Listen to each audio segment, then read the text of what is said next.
বাংলাদেশের ইসলামিক নন্দিত একটি পেজ এবং ইউটিউব চ্যানেল MBRI।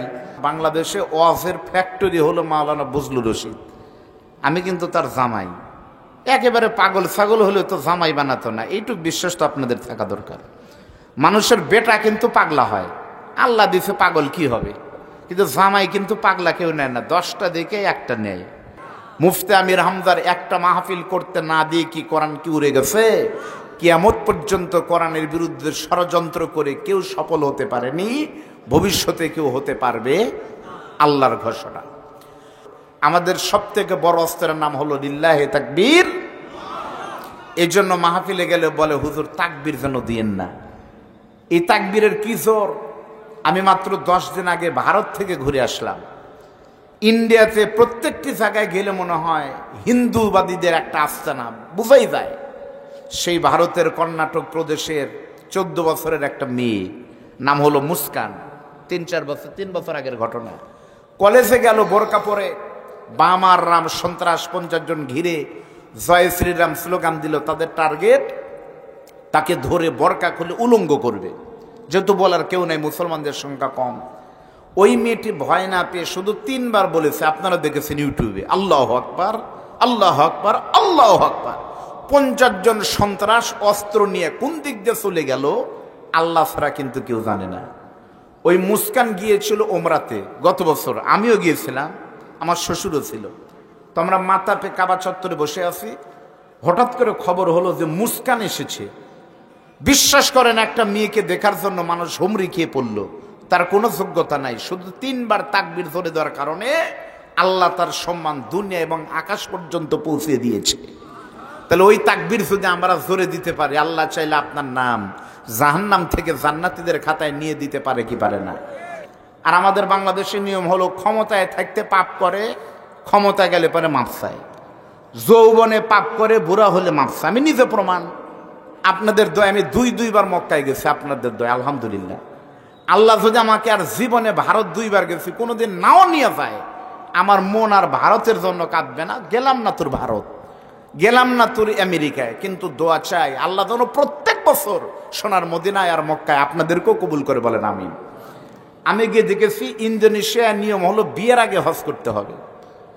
মালয়েশিয়া যুবকরা হজ করে, আর বাংলাদেশের হজ করার নিয়ম হলো যখন লুচ্চমি, গুন্ডমি, ক্ষমতা কিছুই থাকবে না, মরার বছরখানেক আগে হজে দেয়।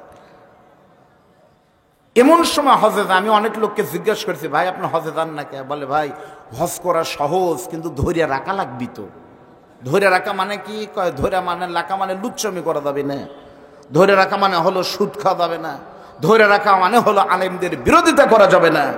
এই মান্দার খবর নিয়ে দেখেন, নওগাঁর খবর নিয়ে দেখেন, ইসলামের বিরোধিতা যারা করে, কোরআনের মাহফিল যারা বন্ধ করে দেয়, তাদের নামের আগে শ্রী নাই, তাদের নামের আগে মোহাম্মদ আছে, হাজিও আছে, এরাই হলো টাটকা বেঈমান। ফেরে বলেন কথা ঠিক না? শর্ত হলো 3টির। সময় হলো যখন পাপ করব তখনই মাপ চাইবি। তাহলে বলেন শর্ত কয়টি? 3টি। সময় কখন? হাদিস শরীফে আছে গড়গড়া ওঠার আগেই, তার মানে আজরাইল আসার আগে মাপ। এই 3টি শর্ত আর এই সময় যদি থাকে, আল্লাহর কসম করে বলতেছি, আজকের মাহফিলে যত বড় গুনাহগারী থাকেন, তওবার মতো তওবা করলে আজকেই আপনার গুনাহ মাফ হয়ে যাবে ইনশাআল্লাহ। চলেন এবার একটা সুন্দর ডকুমেন্টারি ভিডিও দেখাবো, আপনার আমার চোখের দিকে তাকায় থাকবে। আমার বন্ধুগণ, তওবা শব্দের অর্থ হলো বিরত থাকা, ফিরে আসা। তওবার মতো তওবা করলে আল্লাহ অবশ্যই মাফ করে দিবে। দলিল বলবো, আপনাদের একটা হাদিস শোনাবো, তাহলে বুঝতে পারবেন কেমনে মাফ হবে। প্রখ্যাত মুহাদ্দিস, প্রখ্যাত মুফাসসিরের নাম হলো ফকিহ আবুল লাইস সমরকান্দি রহমাতুল্লাহ আলাইহি বর্ণনা করেন, এখন থেকে 1500 বছর আগে একদিন সকালবেলা আল্লাহ নবীর জান্নাতি 10 জন সাহাবীকে আরবিতে বলা হয় আশারায়ে মুবাশশারা, সেরা 10 জন। এই 10 জনের ভিতরে আবার শ্রেষ্ঠ 4 জনকে বলা হয় খোলাফায়ে রাশিদিন। এই 4 জনের ভিতরে আবার প্রথম নম্বর হলেন আবু বকর, আর নবীর 2য় নম্বর জান্নাতি সাহাবী নাম হলো আমিরুল মুমিনিন হযরত ওমর। আপনারা বলেন তো, হযরত ওমর আল্লাহ নবীর জান্নাতি সাহাবীদের ভিতরে কত নম্বর সাহাবী? জোরে বলেন। 2 নম্বর। কেমনে বুঝলেন 2? নবী বলেছেন সহিহ হাদিস, ক্বালান নবী সাল্লাল্লাহু আলাইহি ওয়াসাল্লাম আরহামু উম্মতি বি উম্মতি আবু বকর ওয়া আশাদ্দুহুম ফি আমরিল্লাহিল উমর ওয়া আসতাকুহুম হায়াআন উসমান ওয়া আখদাহুম আলী। তাহলে বলেন তো হযরত ওমর কয় নম্বর? আরো জোরে বলেন। আপনারা বললেন ঠিক, কিন্তু আপনাদের নিয়ত ভালো কিন্তু পদ্ধতি খারাপ। এক লোক দেখতেছে তার শ্বশুরের গায়ে মশা পড়ছে, মানে মুরব্বী বাবা এটি বারবার সরাই দিচ্ছে, কি পড়ছে এটি? গান্ধী পোকা পড়ছে, উনি ঠেলা মেরে সরে দিচ্ছে। ওনার নিয়ত ভালো, পদ্ধতিও ভালো, কিন্তু আমার এখানে যদি গান্ধী পোকা পড়ে, মুরব্বী যদি মনে করে হুজুরে গান্ধী পোকা খাবি রে, গান্ধীর এত বড় সাহস, এ কথা বলে একটা আমের ডালে না যদি এটি বাড়ি মারে। গান্ধী মরুক না মরুক, কিন্তু বক্তা তো মরবি শিওর। ধরে বলেন ঠিক না? তা আপনাদের এরকম নিয়ত ভালো কিন্তু ভাষা খারাপ। আপনারা বলেন হযরত ওমর 2 নম্বর। আমাদের বগুড়াতে 2 নম্বর মানে হয় সিটার, না হলে বাটপার। তাহলে আপনারা জোরে বললেন হযরত ওমর 2 নম্বর, তার মানে হযরত ওমর কি করছে? আমের টাকা বাকি আছে, বলতে হবে 2য় নম্বর। জোরে বলেন কত নম্বর? 2 আর 2র ভিতর পার্থক্য কি? এটা আমার এখানে বসে আছে কোন মুরব্বীজন আমার সাথে দেখা করতে গেছে, যে আমাকে বলতেছে হুজুর আপনি কি বদরুল হুজুরের জামাই আজকেই আব্দুল হান্নান ভাইয়ের বাড়িতে? আমি বললাম হ্যাঁ। আমাকে বলতেছে আপনি ওনার কয় নম্বর জামাই? আসলে ওনার ছেলে নাই, আমি কিন্তু ওনার 2য় মেয়েকে বিয়ে করে 2 নম্বর হয়েছি। এজন্য আমাকে যখন কেউ বলে যে আপনি ওনার কয় নম্বর জামাই, আমি জীবনেও বলিনি যে আমি 2 নম্বর। আমি তখন বলি বাবাজি হুজুরের তো ছেলে নাই, আমি ওনার 2য় জামাই। তার মানে 2 নম্বর আর 2র ভিতর পার্থক্য। তাহলে বলেন তো হযরত ওমর নবীর কয় নম্বর সাহাবী? আল্লাহর নবীর 2য় নম্বর জান্নাতি সাহাবীর নাম হলো হযরত ওমর। সকালবেলা হযরত ওমর যখন আল্লাহর নবীর সঙ্গে দেখা করার জন্য রওনা দিছে, আস্তে আস্তে যেতে যেতে হযরত ওমর খেয়াল করে দেখতেছে রাস্তার মাঝখানে একটা যুবক মানুষ হাউমাউ করে কাঁদতেছে আর চোখের পানি ফেলায় কাঁদতেছে। রাস্তার মাঝখানে একটা যুবক কাঁদতেছে। সঙ্গে সঙ্গে হযরত ওমর এক পা না বাড়িয়ে যুবকের সামনে গেলেন। আশ্চর্য হয়, যুবককে সালাম দিলেন, আসসালামু আলাইকা ইয়া আব্দুল্লাহ। যুবক কাঁদতে কাঁদতে সালামের জবাব নিলেন। হযরত ওমর বুঝলেন লোকটা মুসলমান হবে। তারপরে হযরত ওমর প্রশ্ন করতেছে, ভাই তোমার নাম কি? আরবিতে বলতেছে মা ইসমুকা। 2 নম্বর প্রশ্ন করেছে তুমি কে? আরবিতে তুমি কে আরবি হলো মান আনতা, তুমি কে? আর 3 নম্বর প্রশ্ন করেছে তুমি কেন কাঁদতেছো? আরবিতে সেটা হলো মা ইয়াবকুকা ইয়া সাহাবী বা ইয়া শাবাব। ও যুবক তুমি কেন কাঁদতেছো একটু জানতে চাই। ওই যুবক হযরত ওমরকে তখন কিন্তু চিনতে পারেনি। হযরত ওমর যুবককে চিনতে না পেরে বলতেছে আমি কে, আমি কেন কাঁদতেছি, আমার নাম কি? আমার পরিচয় দেওয়ার আগে আপনার কাছে একটু জানতে চাই, বলেন তো আপনি আল্লাহর বান্দা কে? তখন হযরত ওমর বলতেছে আমাকে চিনোনি, আমি হলাম আল্লাহর নবীর সাহাবে আফফানের। হযরত ওমর বলতেছে আমি হলাম খাত্তাবের ছেলে ওমর। সঙ্গে সঙ্গে যুবক বলতেছে ওমর রে আমি কেন কাঁদতেছি, আমার কি হয়েছে? এই কথা তোমাকে বলে কোনো লাভ নাই। আমার কষ্টের কথা আমি খুলে বলবো যদি আমি আল্লাহর নবীর দেখা পাই। তোমাকে বলবো না, নবী পর্যন্ত গেলে বলতে পারবো। হযরত ওমর তখন বলতেছে খবরদার, লা তাহজান, টেনশন করো না, ইন্তাজার কলিলা, একটু দেরি করো। একটু পর বলতেছে তাআল ইলাইয়া ইয়া আব্দুল্লাহ, চলো আমি নবীর কাছে যাচ্ছি, তোমাকেও দেখা করে দিব। হযরত ওমরের সঙ্গে যাচ্ছে কিন্তু কান্নার কারণ বলতেছে না। নবীর বাড়ির সামনে গিয়ে হযরত ওমর নবীকে যখন সালাম দেয়, ভিতর থেকে নবী এসে বলতেছে ওমর কাইফাল হাল? আলহামদুলিল্লাহ। ও আংতা কাইফাল হাল ইয়া রাসূলুল্লাহ? নবী বলতেছে শুকরান জাযাকাল্লাহ, আমি ভালো আছি। হযরত ওমর বলে হুজুর আমি আপনার সাথে কথা পরে বলবো। এই যে যুবকটা যেভাবে কাঁদতেছে, কান্নার কারণ তো বলে না। নবী তখন চিন্তা করে বলতেছে বাবা তুমি কাঁদো কেন? মাইয়া কুকাইয়া সাহাবী বা ইয়া শাবাব, তুমি কাঁদো কেন? যখন নবী বলেছে তুমি কেন কাঁদো, সঙ্গে সঙ্গে যুবকটা আল্লাহর নবীর কাছে দৌড়ে গিয়ে নবীর বুকের ভিতরে মাথা দিয়ে শুধু হাউমাউ করে কাঁদে। কান্নার কারণ নবীকেও বলে না, এতই কষ্ট পাইছে। অনেকক্ষণ পর নবী বলতেছে বাবা তোমার কান্নার কারণ কি বলো তো? ওই যুবকটা তখন কাঁদে আর বলে নবীজি আমার কান্নার কারণ হলো হুজুর আমি অনেক বড় একটা গুনাহ করেছি। কি বলছে হুজুর? আমার কান্নার কারণ আমি অনেক বড় একটা গুনাহ করছি।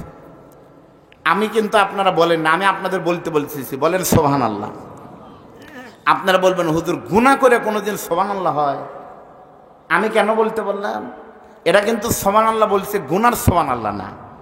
সুবহানাল্লাহ হলো ওই আল্লাহর বান্দা গুনাহ করছে, কেউ কিন্তু দেখেও নি, ধরাও পড়েনি, একা একা নিজের থেকে অনুতপ্ত হয়ে অনুশোচনা করে তওবা করে বলতেছে হুজুর আমি অনেক বড় পাপ করছি, এই জন্য সুবহানাল্লাহ। আর আমার বাংলাদেশের নবীর উম্মতেরা কি নিজের থেকে ধরা দেয়? ধরা পড়ে, ভিডিও ভাইরাল হয়, সাক্ষী থাকে, তারপরেও নির্লজ্জ বেহায়া বলে যে আমাদের বিরুদ্ধে ষড়যন্ত্র হচ্ছে, এটা আমি করিনি। এরকম টাটকা মুনাফিক আর লুচ্চা বাংলাদেশে আছে না নাই জোরে বলেন? কথায় কথা বাড়ে। বাংলাদেশের একটি জেলা, বৃহত্তর ময়মনসিংহ জেলার জামালপুর। জামালপুরের ডিসি মানে কি, নওগাঁর ডিসি মানে কি, ডিসি স্যার চাইলে নওগাঁ সব তছনছ করে দিতে পারবে, এত পাওয়ার। জামালপুরের ডিসি সাহেব তার অফিসে একটা মেয়ে নিয়োগ দিল, একটা মেয়ে সুন্দরী, 1 টাকাও নেয়নি, স্বচ্ছ নিয়োগ দিল। তাকে বলছে যে তোমার কোনো কাজ নাই, তোমার কাজ হলো তুমি শুধু আমার টেবিলের পাশে দাঁড়ায় থাকবে, ফাইল লাগাই দিবে, আর আমার বিশেষ সেবিকা তুমি। অফিসের লোকজনের সন্দেহ হলো, কিরে ঘর থেকে বের হয় না, স্যার যেখানে আপা সেখানে করে কি? সিসি ক্যামেরা গোপনে লাগাইছে, শুক্রবার অফিস বন্ধ, ওই সময় সে সিসি ক্যামেরা লাগা গেছে, দেখি স্যার কি করে। রবিবারে বিকালে দেখে হ্যাঁ জালে বড় বড় রুই মাছ বেঁধে গেছে। সিসি ক্যামেরা ওপেন করে দেখে স্যার আর ম্যাডাম দুইজনের গায়ে কাপড় নাই। তারপরে যা হর হয়েছে মনে নাই? রুমে ছিল এসি, গোপনে ছিল সিসি। হাইরে বেচারা ডিসি, জাতি সপ্তাহখানেক করলো সিসি, এরপরে ভুলে গেছে। ওই ডিসি এসে মুসি হয়নি, ওই মানে ডিসি এসে চামার হয়নি অথবা ভ্যানালা হয়নি, হয়তো গোপনে গোপনে গোপনে ওই ডিসি কোনো সরকারের উচ্চ পদস্থ কোনো মন্ত্রণালয়ে গিয়ে হয়তো বড় বড় সচিব হয়েছে। আর এই রকম নাস্তিক বেঈমান লুচ্চা গুন্ডারা যদি রাষ্ট্রের কোনো কর্ণধার হয়, ওই রাষ্ট্র আল্লাহর রহমত আর গজব, ইসলামের বিরোধিতা এরাই করবে, এটাই স্বাভাবিক। ধরে বলেন কথা ঠিক না ব্যাটি? কথায় কথা বাড়ে, তার বাস্তব প্রমাণ। আমরা পড়াশোনা করে কথা বলছি, কিছু হলেই বলে আমাদের ভুল হয়েছে, সরি। সরি কি সর্ষের তেল দিলে শান্তি পাওয়া যায়? আপনাদেরকে বলবো, আমি নিবন্ধন দিয়ে, 10ম নিবন্ধন দিয়ে সরকারের চাকরি করি। এখানে অনেক শিক্ষক আছে, প্রভাষক দ্বারা সহকারী আছে না, আমার ভাইরা তো শিক্ষক মানুষ ছিলেন। নিবন্ধন পরীক্ষার মাধ্যমে সরকার নেয়। তো আমরা দেখলাম একটা কি হলো, এইবার নিবন্ধন পরীক্ষায় যে 3-4 দিন আগে রেজাল্ট হলো, ভালো করে বোঝেন। ওই নিবন্ধন পরীক্ষায় রেজাল্ট হলো লালমনিরহাটের একটা মেয়ে, নাম হলো সুধা রানী। কি রানী? সুধা রানীর রেজাল্ট হয়েছে। সুধা রানী একটা মাদ্রাসার আরবি প্রভাষক হাদিস নিয়ে পাশ করেছে, কোন মাদ্রাসার মুহাদ্দিস হবে। নাম হলো সুধা রানী, স্বামীর নাম হলো শ্রী শরৎচন্দ্র সরকার। তাহলে একটা সুধা রানী পাশ করলো, দিব্য একটা মেয়ে, হিন্দু, সমস্ত সার্টিফিকেট হিন্দুদের, তারপরে তার রেজাল্টে কেমনে সুধা রানী পাশ করলো? বলতেছে আমরা তদন্ত করিনি, আমাদের ভুল হয়ে গেছে। সুধা রানীকে ধরতে তোমরা ব্যর্থ হও, ভুল হয়ে গেছে। আর এদেশে সন্দেহমূলকভাবে আলেমকে জঙ্গি বলে যখন ঢোকাও, তখন তোমাদের ভুল সহ্য হয় না। প্রিয় ভাইয়েরা, এই সুধা রানী যখন বের হলো, আপনাদের কি বলবো, দুঃখের কথা। পরে বলতেছে ভুল হয়ে গেছে, যত ভুল ইসলামের সাথে। গত জানুয়ারি মাসে একটা বই বের হলো, 6ষ্ঠ শ্রেণীর ইসলাম শিক্ষা বই। ওই ইসলাম শিক্ষা বই ক্লাস 6ষ্ঠ কি 5ম হবে। এই বইতে কাবা শরীফের ছবি, উপরে হলো কাবার ছবি, পৃষ্ঠা পল্টানোর সঙ্গে সঙ্গে এখানে মূর্তি দুর্গার ছবি, 10 হাত দিয়ে দুর্গা গণেশের সাথে দাঁড়ায় আছে। আমরা হিন্দু ধর্মকে কটাক্ষ করিনি, কোনোদিনও করবো না, এটা আমাদের ইসলাম শেখায় না। এখানে যদি কোনো হিন্দু ভাইরা থাকেন, আমি অনুরোধ করতেছি, আপনি স্টেজে চলে আসেন, আমার আমিনুল ভাইকে প্রয়োজন উঠাই দিয়ে আমি এখানে আপনাকে বসতে দিব। প্রমাণ হবে ইসলাম আর ইসলামী আন্দোলন কত সহনশীল। জোরে বলেন কথা ঠিক না বেটি? আমাদের কোনো আপত্তি নাই। কিন্তু মুসলমানদের বইতে দুর্গার ছবি আসলো, পরে বলতেছে আমাদের ভুল হয়ে গেছে। কেন ভুল হলো? ভুল হওয়ার জায়গা নাই। এদেশে মাদ্রাসা বোর্ডের উচ্চপদস্থ কর্মকর্তা, মাদ্রাসা সিলেবাসের আর শিক্ষা বোর্ডের সাথে কমপক্ষে 20 জন কর্মকর্তা আছে, বড় বড় হিন্দু, তারা চেয়ারে বসে আছে। এরাই এদের মাধ্যমে বাংলাদেশে ট্রান্সজেন্ডার নিয়ে আসার চেষ্টা করছে, বাংলাদেশে ধর্ম নিরপেক্ষতাবাদ আনতেছে, ইসলাম বিরোধী ষড়যন্ত্র করতেছে। ধরে বলেন কথা ঠিকটা বেটি? অবিলম্বে সুদারানি কেন পাশ হয়ে গেল তার তদন্ত কমিটি হতে হবে। এই বাংলাদেশ মনে রাখতে হবে। আমি গিয়েছিলাম ইন্ডিয়া, দার্জিলিংয়ে আল্লাহ এত নিয়ামত দিয়েছে, কোনো ফ্যান নাই, কোনো এসি নাই, তারপরে জান্নাতি বাতাস, কিন্তু একটা জিনিস নাই, সেটা হলো মসজিদও নাই, আজানও নাই। হঠাৎ দুই একটা করে মসজিদ। এটা ভারতের গ্যাংটক আর সিকিমের রাজধানী গ্যাংটক নয়, এটা কলকাতার হাওড়া স্টেশন নয়, এটা রবীন্দ্রনাথের দাদার বাড়ি ছিল, এখন আর নাই। এটা বাংলাদেশের রবীন্দ্রনাথের খালুর বাড়ি নয়, এটা বঙ্কিমের নানার বাড়ি নয়, এটা ইসলাম বিরোধী ডক্টর জাফর ইকবাল সারদের বাড়ি নয়, এটা তুরিন আফরোজদের বাংলাদেশ নয়, এটা মুসলমানের বাংলাদেশ। যেই বাংলাদেশের 10 লক্ষ মসজিদ থেকে 5 ওয়াক্ত নামাজের ভিতরে আল্লাহু আকবার ধ্বনি উচ্চারিত হয়, সেই বাংলাদেশ ইসলামের বুকে গুলি করে ইসলামকে খতম করা যাবে না। যতদিন পর্যন্ত বাংলাদেশের পূর্ব দিগন্তে সূর্য উঠেছিল, সূর্য আবার পশ্চিম দিগন্তে ডুবে, সবুজ গাছের পাতা যতদিন নড়বে, এই জমিন ইসলাম ছিল, ইসলাম আছে। কোন বেঈমান ইসলামের গায়ে আঘাত করতে আসলে পারে এদেশের মুসলমান আর সহ্য করবে না, আর সহ্য করবে না, আর সহ্য করবে না। ধরে বলেন কথা ঠিকটা ব্যাঠি? মন খারাপ করলেন? আল্লাহর নবী বিশ্ব নবী তখন বলতেছে, বাবা তুমি গুনাহ করছো, তুমি গুনাহ করেছো, তুমি তো গুনার পরে তওবা করলেই তো পারো, তুমি কি জানো না আল্লাহ বলেছে লা তাকনাতু মির রাহমাতিল্লাহ, আর আমি নবী বলেছি কুল্লুকুম খাত্তাউন ওয়া খায়রুল খাত্তাইনা আত-তাওয়াবুন। প্রত্যেকটি মানুষই গুনাহ করবে, কিন্তু আল্লাহর বান্দাদের ভিতরে সবচেয়ে দামি পাপী ওই বান্দা যেই বান্দা গুনাহ করার পরে অনুতপ্ত হবে, আল্লাহ তাআলা তার জীবনের সব গুনাহই মাফ করে দিবে। ওই যুবকটা তখন বলতেছে, নবীজি আমি তওবা করতেছি না, কারণ আমার গুনাহটা যে অনেক বড়।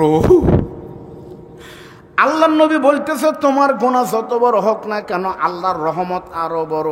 যুবক বলতেছে, হুজুর আমার মন বলতেছে আমার গুনাহ আল্লাহর রহমতের থেকে আরো বড়। আল্লাহর নবী তখন প্রশ্ন করতেছে, আরবি দিয়ে তাকান। নবী তখন বলতেছে, হাল কতালতা নাফসা, হাল কতালতা নাফসা, তার মানে তুমি কি মানুষ খুন করছো, তুমি কি মানুষ মারছো? আপনারা বলেন তো, মানুষ খুন করা কি ছোট গুনাহ না বড় গুনাহ?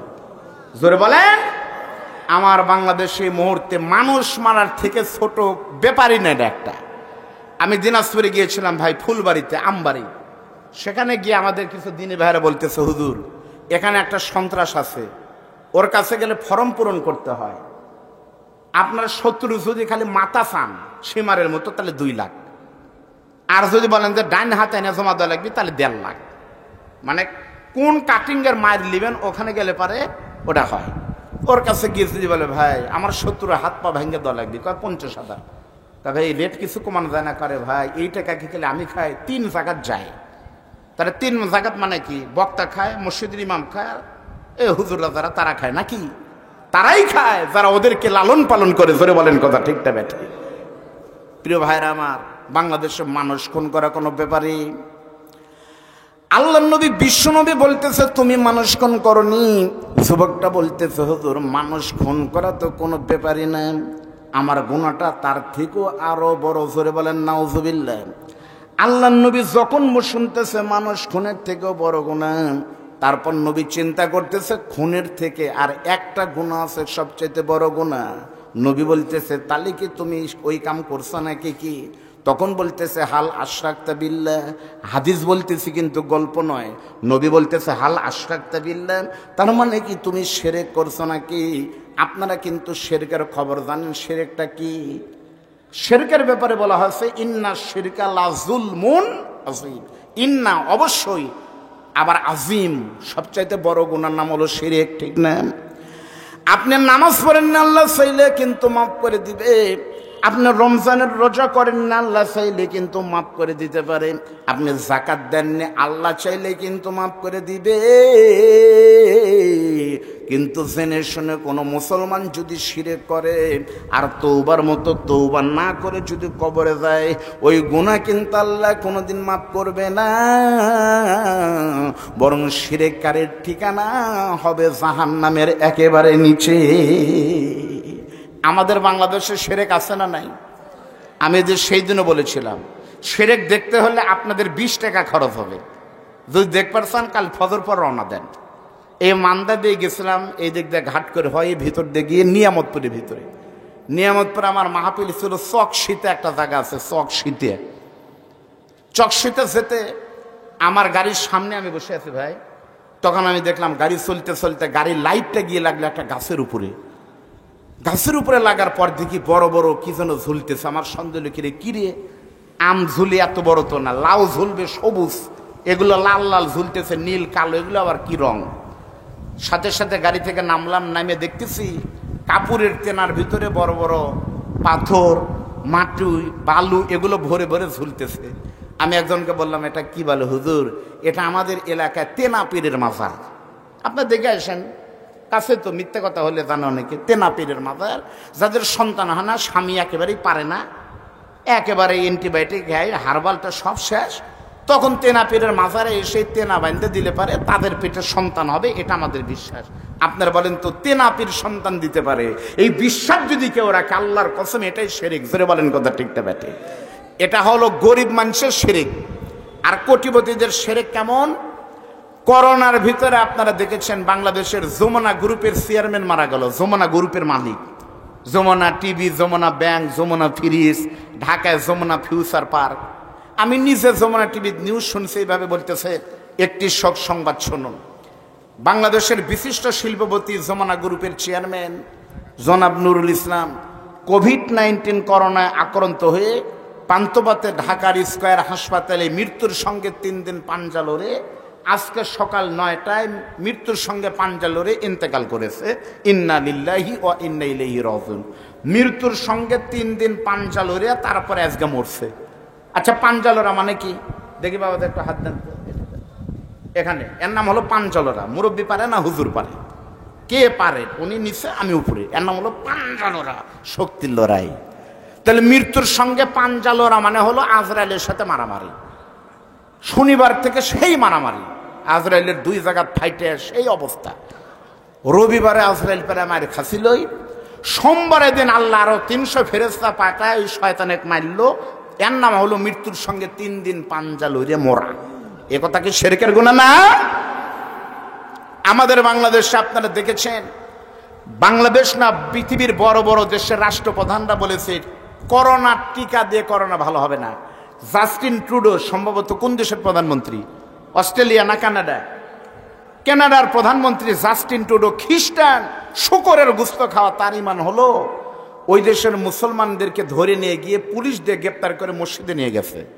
যা বলছে করোনা যতদিন ভালো না হবে মসজিদেই থাকবেন, আপনাদের বেতন দেওয়া হবে, মসজিদে থাকেন, কারণ করোনা আল্লাহ ভালো না করলে ভালো আর হবে না। তাহলে খ্রিস্টানের বিশ্বাস করোনা আল্লাহ ভালো করবে, আর আমার বাংলাদেশে 7.5 কেজি ওজনের নেতা গায়ের গোস্ত নাই, কথা বের হচ্ছে না, সেই নেতা অহংকার করে বলতেছে করোনা মোকাবেলায় আমরা প্রস্তুত। মোকাবেলা মানে কি? আয় মারামারি হবি। এটাও শিরক। জোরে বলেন ঠিক না বেঠিক? আল্লাহ নবী, বিশ্ব নবী তখন বলতেছে তুমি কি শিরক করছো নাকি? ওই যুবকটার চোখের পানি ফেলায় তখন কাঁদতেছে আর বলে হাবিবুল্লাহ, আমার গুনাহটা শিরকের থেকেও আরো জঘন্য গুনাহ। নবী তখন আশ্চর্য হয়ে বলতেছে শিরকের থেকে বড় আবার কি? যুবকটা কাদের বলতেছে গো পয়গম্বর, আমার গুনাহটা হলো আমার বাড়ি মদিনার বিশাল বড় একটা কবরস্থানের পাশে, যে কবরস্থানে মাঝে মাঝেই কোনো না কোনো মাইয়াত মারা যায়। আপনাদের গ্রামে অথবা এলাকায় কিন্তু অবশ্যই বড় কবরস্থান থাকে, ওই রকম একটা বিশাল কবরস্থানের সাথেই লাগানো আমার বাড়ি। এই পাশে কবরস্থান, এই পাশে হলো একটা দেয়াল, আর আমার বাড়ি। ওগুলোতে আমার মনে আছে ওই এলাকার কোনো মানুষ যখন মারা যায় তার জানাজা এবং দাফন কাফন কিন্তু ওই কবরস্থানের ভিতরেই হয়। যখন কেউ মারা যায় আমি তার জানাজার ভিতরে কিন্তু শরীক হই। আপনাদেরকেও একটা আমলের কথা বলে দিই। আল্লাহর নবী বলেছে একজন মুসলমানের উপরে কিন্তু আরেকজন মুসলমানের 6টা দায়িত্ব আছে। এর ভিতরে কোনো মুসলমান যখন অসুস্থ হবে তার কাছে গিয়ে তোমরা তার মাথায় একটু হাত বুলিয়ে দাও। আর যখনই মানুষটা কবরের বাড়িতে চলে যাবে তোমরা তার জানাজার পরে 3টা মুষ্টি মাটি তাকে শেষবারের মতো দাও।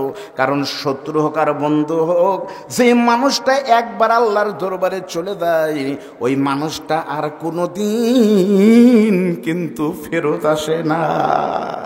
ও নবী, আমার অপরাধ হলো আমাদের এলাকার কোনো মানুষ মারা গেলে তার কবরের উপরে আমি 3 মুষ্টি করে মাটি দিই হুজুর, কিন্তু একটা কাজ হলো যখন কোনো মাইয়াত মারা যায় তার কবরে মাটি দেই, সকলেই যখন মাটি দিয়ে দিনের বেলায় চলে আসে, সকলেই যখন ঘুমিয়ে যায় নিশি রজনী, চতুর্দিকে অন্ধকার যখন ছুটে আসে, আমি আস্তে করে ঘুম থেকে উঠে আমার হাতে একটা ধারালো কোদাল অথবা একটা বড় কোনো যন্ত্র নিয়ে, মাটি খোঁড়ার যন্ত্র নিয়ে ওই কবরস্থানের ভিতরে চলে যাই। নিশি রজনী কবরস্থানের ভিতরে কোনো মানুষ নাই, আমি আস্তে করে নতুন কবরের পাশে গিয়ে দেখি নতুন কবরের উপরে একটা খেজুরের ডাল পোতা আছে। আমি আস্তে করে খেজুরের ডালটা সরাই দিয়ে ওই কবরের মাটিগুলো সরানো শুরু করি। মুহূর্তের ভিতরে যখন কবরের মাটিগুলো সরে যায়, এক মুহূর্ত কাল বিলম্ব না করে ওই কবরের ভিতরে লাশের গা থেকে পুরুষ হলে পারে 3টি আর মহিলা মাইয়া হলে পারে কমপক্ষে 5 টুকরা কাপড় থাকে। ওই কাপড়টা আস্তে করে খুলে নিয়ে ওই কাপড়টা এনে মদিনার একটা মার্কেটে বিক্রি করে দেই। ওগনবে আমি নামাজ পড়ি, রোজা করি, দাঁড়িয়ে আছে, সবই করি, কিন্তু আমার অপরাধ হলো আমার এই জীবনে আমার এই 2 হাত দিয়ে কত নারী পুরুষের কবর থেকে কাফনের কাপড় চুরি করেছি, এই খবর কিন্তু আল্লাহ ছাড়া কেউ জানে না। ওগনবে আমার অপরাধ হলো আমি একজন কাফন চোর। আপনারা সুবহানাল্লাহ বললেন না নাউজুবিল্লাহ বললেন? হ্যাঁ, নাউজুবিল্লাহ বলবেন না? আপনারা বলেন তো এই আমের গাছের যদি কেউ আম চুরি করে তাহলে আম চোরকে আপনারা ধরবেন, মারে ফেল দিবেন? কথা কানা বেড়া মারবেন না? না, আমি আপনাদের পরীক্ষা করতেছি যে যদি আম সুযোগ তাকে 2-4 কেজি নিয়ে যাব, তা আপনারা যেভাবে কথা বন্ধ করলেন। আম চোরকে মানুষ মারে না, জুতা চোরকে মানুষ মানে ভয় করছে। আচ্ছা আচ্ছা, জুতা চোরকেও মানুষ মারে না। এগুলো কি বলবেন? আদায় চলে যাবো? হ্যাঁ, এই তো ভাই বলতেছে না না, এটা একটা আপনাদের কি শোনেন, আমি তো দেখতেছি আমি আসার পর থেকে যে কয়েকজন বক্তা ওয়াজ করছে সবাই কিন্তু কালেকশন করছে, করেনি? করছে কিনা বলেন? তাহলে আমি কি করব না? তাহলে আমি করব না? আয় সেই কালেকশন শুরু করে পকেট মার দেখেন আয় সে ওয়াজ করে, সুযোগ পেলে টেকালে চলে যায়। তাহলে আপনারা ধরে নাল্লা করেন, কালেকশন তো করবো, কিন্তু প্রধান বা একটা বক্তা একটু ওয়াজ তো করা লাগবে, তাই না? অসুবিধা নেই, আপনাকে ভয় করতেছেন। আচ্ছা, এখনই কালেকশনে মোনাজাত হোক, এই পক্ষে কে আছেন? তো হুজুর এখনই শেষ করে দেন, কেউ আছেন? আল্লাহ আপনাদের বৃষ্টি দিবেন, আপনি ইমানটা ঠিক করেন ইনশাল্লাহ। বাবা একটু ধৈর্য ধরেন, এটা সরান ওটা এখানে ধরে থাকলে কন্ত। আপনি যদি কোনো মানুষের যদি মেহমানের খাবার দেয়, যদি লাঠি লেখা থাকেন তা খাবার পারবি? আপনি কাছে ওয়াজ করেন, আবার এখানে লাঠি ধরে আছেন, টেকা সরে দেন, ওয়াজ হবি, কালেকশন হবে ইনশাল্লাহ। একটা তাকবীর দেন তো, লিল্লাহি তাকবীর। আপনাদেরকে সাক্ষী রেখে, আল্লাহকে সাক্ষী রেখে বলতেছে, ভাই দেখছেন মানে এমন ভাবে যাচ্ছে, মানে আমি আওয়ামী লীগ করি, ভাই বিএনপি করে, এমন ভাবে গেল। কোথায় যাবেন? আল্লাহ এমন পারে, আল্লাহ চাইলে পারে যাবেন পেশাব করতে, পেশাব বাইরে হবে না, হতেই পারে। এমন হতে পারে ভ্যান নিয়ে এসেছেন, যায় দেখবেন ভ্যান চাকা নষ্ট, আপনার মন খারাপ করতেছেন মাত্র কয়েক মিনিট, সুন্দর একটা পরিবেশ ছিল, সুন্দর একটা পরিবেশ আছে, নষ্ট করবেন কি জন্য? শোনেন, আপনার স্টেজে কোনো কথা বলেন না তো ভাই, কোনো কথা থাকলে একটা আমাকে বলেন। লিল্লাহি তাকবীর। খেয়াল করেন আমার দিকে। ওগো আল্লাহর নবী, বিশ্বনবী, আমার জীবনে আমি কত কাফনের কাপড় চুরি করে বিক্রি করেছি, এই খবর কিন্তু আমাদের কাছে নাই। আপনারা বলেন তো কাফনের চোর সবচাইতে বড় চোর, কিন্তু তার থেকে বড় চোর আমাদের বাংলাদেশে আছে না নাই? চোরে বলেন নাই? আপনাদেরকে বুঝলে ইশারা ইঙ্গিতে বলা লাগবে, বাবা ডাইরেক্ট বললে বিপদে পড়ে যাবো। আমি আপনাদের এই যে আমার ওয়াজের ভিতরে বলেছিলাম যে আমার মনে আছে আমার মাহফিল এখন থেকে আরো বছর 5 আগে মাহফিল ছিল দিনের বেলা। দিনের বেলা মাহফিল ছিল রানীর শঙ্কল ঠাকুরগাঁও, আর রাতের বেলা মাহফিল ছিল হরিপুর ঠাকুরগাঁও। তখন তো আমার চাকরি ছিল না। রাতের বেলা কুষ্টিয়া থেকে মাহফিল করে এসে বাড়িতে বউকে বললাম, বউ তাড়াতাড়ি করে আমি ঘুমালাম, তুমি আমাকে সকাল 8টার ভিতরে কিন্তু ডাক দিও। আমি ঘুমায় গেছি দরজা বন্ধ করে, বইয়ের মনেই নাই দিনের মাহফিলের কথা। হঠাৎ করে ফাঁকা পেয়ে দেখি 9:30 বাজে। লাভ দিয়ে উঠে গোসল টোসল করে বের হলাম, সাথের ছেলেটাকে নিয়ে না খেয়ে বইয়ের উপর রাগ করে বাড়ালাম। ড্রাইভার বলতেছে, হুজুর ক্ষুধা লাগছে, কি করা যায়? বললাম গাড়ি লাগাও। হোটেল আকবরিয়া বগুড়াতে গিয়ে গাড়ি লাগানোর পর নাস্তা টাস্তা করে যখন উঠছি, আমি আমার গাড়িতে কিন্তু বক্তাদের গাড়িতে কিন্তু বালিশ আর কম্বল থাকে, ওখানে দেওয়া হয় ঘুম। আমি পিছনে ঘুমাবো। আমি আমার ড্রাইভারকে বললাম গাড়ি চালাও। সাথের সফর সঙ্গে আমার এক ভাতিজা, ওকে বললাম যে তুমি ড্রাইভারের সাথে গল্প করো, রাতের বেলা ঘুম নাই যদি বাইদে দেয়। গাড়ি দিব্যি যাচ্ছে রংপুরের দিকে হাঁ হাঁ করে। বগুড়া মহাস্থানগড় পার হয়ে মোকামতলার পরে যখনই গাড়ি যাচ্ছে গোবিন্দগঞ্জ ঢুকবে, এমন সময় আমার ভাতিজা লাভ যেটা বলতেছে কাকা। তখন আমি নিশ্চিত যে হঠাৎ করে ডাক দিলে হয় অ্যাক্সিডেন্ট হয়েছে, অথবা হয়তো পুলিশ ধরেছে, সার্জেন্ট ধরেছে। কিন্তু তাকে দেখি পুলিশও নাই, অ্যাক্সিডেন্টও নাই। ডাকলি কেন? আমার ভাতিজা তখন বলতেছে, চাচা পত্রিকার ভিতরে দিছে মরা মানুষ চাউল খায়, পত্রিকা দিছে মরা মানুষ চাউল খায়। আমি বললাম কেমনে মরা মানুষ চাউল খায়? আর যদি খায় তুমি ঘুম থেকে ডাক দিয়ে আমাকে বলা লাগবে? এমন রাগ করলাম, মন খারাপ করে আর কথা বলে না। আমি আবারও ঘুমানোর চেষ্টা করতেছি, কিন্তু ঘুম ধরে না, মনের ভিতরে খালি খুতুর খাতুর হয়, কি মরা মানুষ কেমনে চাউল খায়? আমি বললাম দেখি কি ঘটনা। আসল ঘটনা হলো আমাদের পাবনার ভাঙ্গুড়া উপজেলার এক ইউনিয়নের এক নেতা ক্ষমতার দাপটে 2008 সাল থেকে যত লোক এলাকায় মারা গেছে, প্রত্যেকটা মরা মানুষের নামের চাউল বয়স্ক ভাতারা মরে গেছে, ওদের কার্ডের টেকাতে লুইকাই খায়। তখন এলাকার মানুষ কয় যে কে রে সকিনা বেগম, কয় চাল না কাল তুলে গেল, মারা গেছে 12 সালে। তার 12 সালে মারা গেছে, 24 সালে তার চাউল বাংলাদেশে উঠতেছে। যারা মরা মানুষের চাউল তুলে খায়, জনগণের হক মারে, এরা কাফন চোরের চাইতে বড় চোর। ধরে বলেন কথা ঠিকটা ব্যাটে? এখন চোরের মায়েরই বড় গলা।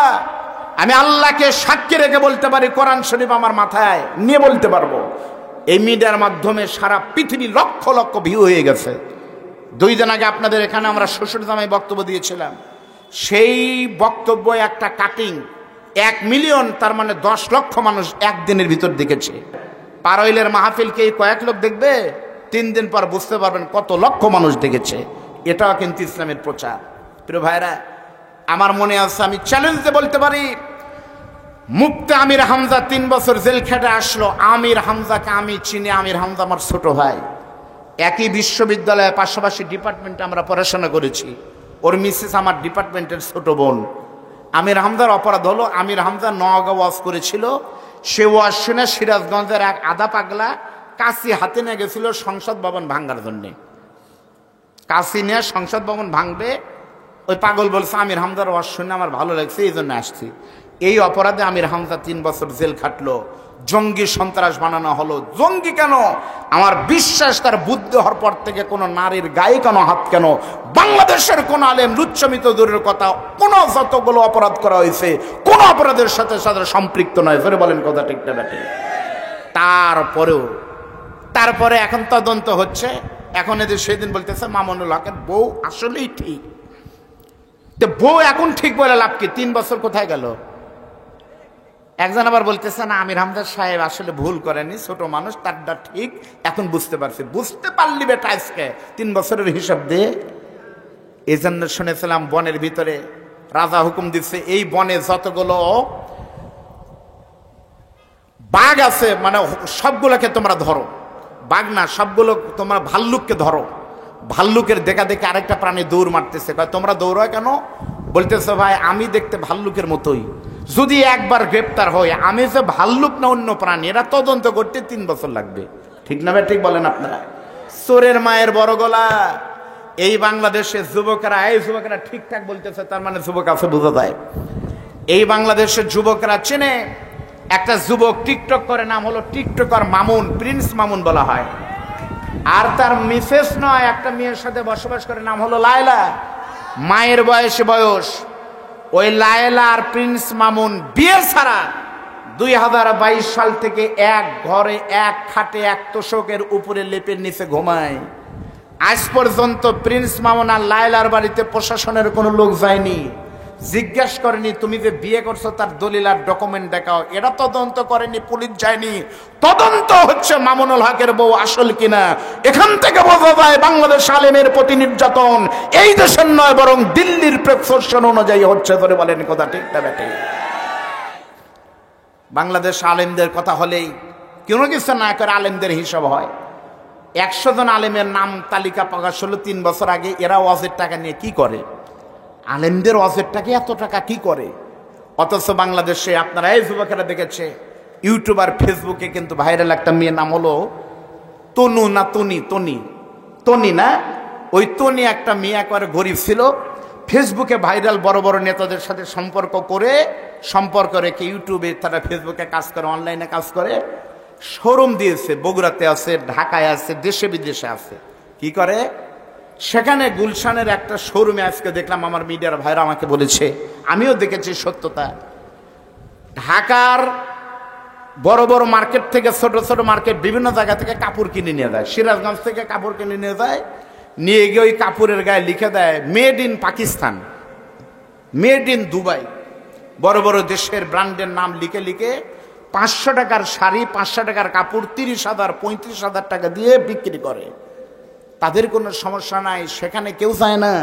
তদন্ত হচ্ছে বক্তারা টাকা নিয়ে কি করে। 100 জন 114 জন বক্তার নাম আছে, তার ভিতরে আমি কমপক্ষে 20 জন বক্তার সাথে থেকেছি, মাওলানা বজলুর রশিদ একজন। আপনারা যারা গিয়েছেন দেখে আসবেন। এই বক্তা সহ বাংলাদেশের যে কয়জন বক্তা আলেমদের নামে তদন্ত হচ্ছে, এই টাকা দিয়ে প্রত্যেকটি বক্তার বাড়িতে কিন্তু মসজিদ, মাদ্রাসা, এতিমখানা, লিল্লা বোর্ডিং কিন্তু আছে। এই টাকা দিয়ে তার এতিমখানা, মসজিদ, মাদ্রাসা পড়ায়। বাংলাদেশের সবচাইতে বড় আলেম, কোরআনের পাখি, মন্ত্রী হওয়া অবস্থায়, আলেম মানে এমপি থাকা অবস্থায় গুলশান, বনানী সহ ঢাকা বিদেশে বাড়ি করেননি।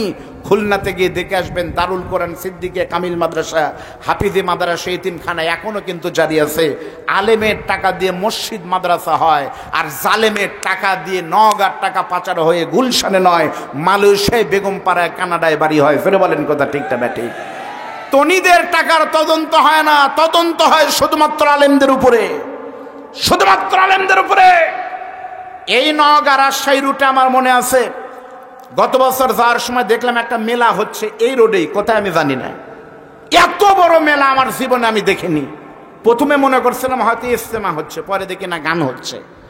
ওখানে তদন্তের নামে কোনোদিন মেলা বন্ধ হয়নি, পহেলা বৈশাখে কোনোদিন নাচ গান বন্ধ হয়নি, রোজার ভিতরে ইফতারের ভিতরে খরচ কমা ইফতারে বন্ধ হয়েছে।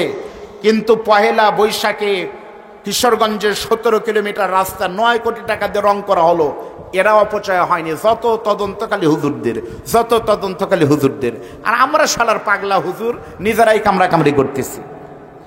আলিয়া ধরতেছে কমই ধরতেছে, আলিয়া হানাফি ধরতেছে, আলে হাদিস বলতেছে অমক খারাপ। কিন্তু এখন কি মারামারি করার সময় ভাই? 1 মিনিট শোনেন, ডাইরেক্ট বলবো না, কালকে বুঝবেন কি ডোজ দিয়ে গেলাম। আপনাকে কোনোদিন হিলি গেছেন? হিলি জাননি, ইন্ডিয়া গেলে বুঝবেন। হিলি সীমান্ত দিয়ে একদিন রাত 9টার সময় একটা লোক ভারত থেকে এসেছে, খেয়াল করেন, খুবই মারাত্মক কথা। বিসিবির ভাইরা ধরছে, কে রে? লাইট নিয়ে ধরে দেখে যে একটা বাংলাদেশি সাইকেল নিয়ে পার হলো। তখন এই বাংলাদেশিকে ধরে ক্যাম্পের ভিতরে এনে দেখতেছে কিছু নাই, একটা সাইকেল, বাইসাইকেল, আর সাইকেলের পিছনে একটা বস্তা। তখন বিসিবির যিনি অধিনায়ক তিনি বলতেছে, এই দিকা, তুই 2 জনকে বলতেছে এর সাইকেলটা সাইড করো, বালুর বস্তা চেক করো। এখন স্যারের কথা মতো 2 জন মিলে 3 জন মিলে সাইকেল সাইড করে বালুর বস্তা চেক করে দেখে বস্তার ভিতরে কিছু নাই, খালি বালু আর বালু। তখন বিসিবির অধিনায়ক কিরে, বালু আনার জন্য ভারত যাওয়া লাগে? বাংলাদেশে কত বালু, এই রাস্তাঘাটে বালি, আর পাগল মনে করছে। 1 সপ্তাহ পরে আবার ওই রকম ধরা পড়ছে, সাইকেল আর বস্তা চেক করে দেখা গেল বস্তার ভিতরে কিছু নাই, খালি বালু আর বালু। তখন বিসিবির অধিনায়কের সন্দেহ হয়েছে বালুর ভিতরে কোনো রহস্য থাকতে পারে। এমন পিটন দিছে, দিয়ে কয় কেন বালু আনিস বল। কয় স্যার মারেন না যান স্যার। কয় না। কয় স্যার বালু আনার জন্য তো ভারত যাই না, মূলত আমি পাচার করি সাইকেল। মূলত কি আনি কথা কন বলেন, কি বলে? সাইকেল। প্রতি চালানে 8,000 করে লাভ হয়, 7,000 আনি, 8,000 15,000 বিক্রি করি ইন্ডিয়ান সাইকেল। কিন্তু যতবার ধরা পড়ছে আপনারা বলেন সাইকেল সাইড করো, বস্তা চেক করো। ওই 18 সাল থেকে একই বস্তা খালি যায় আর আসে, কিন্তু পরিবর্তন হয় কি? সাইকেল। আর আপনারা সাইড করেন সাইকেল, বস্তাটাই চেক করেন।